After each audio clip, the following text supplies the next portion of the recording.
Todos os dias, no mesmo horário, aquele cachorro ele voltava à estação, sem saber que o tutor dele já havia falecido. E talvez essa seja a forma mais pura de sofrimento que existe.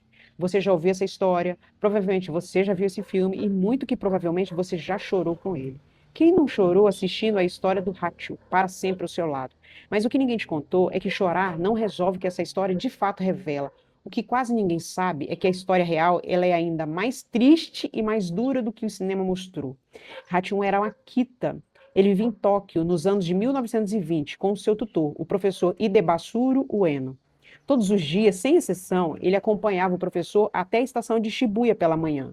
E no fim da tarde, ele retornava lá para encontrar o seu tutor. Isso não era bonitinho, era uma rotina, era padrão, era vínculo. E quando um vínculo não é encerrado, ele vira uma prisão. Em 1925, o professor morreu de forma repentina enquanto trabalhava. Ele nunca mais voltou para aquele trem. Mas o cachorro não sabia disso e ninguém nunca ensinou ao cérebro dele como parar de esperar.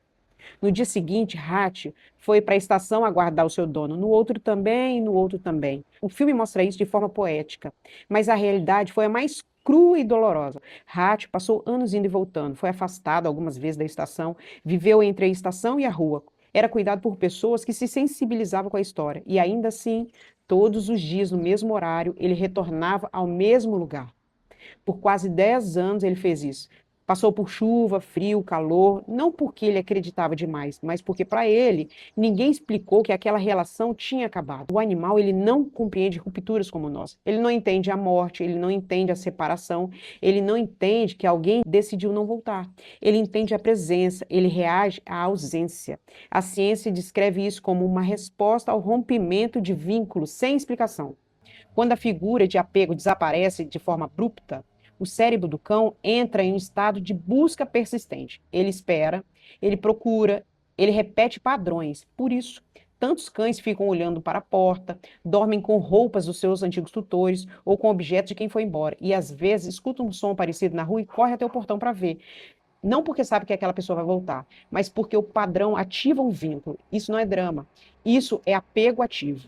O animal, ele sofre não só pela perda, mas porque não sabe se deve parar de esperar ou não.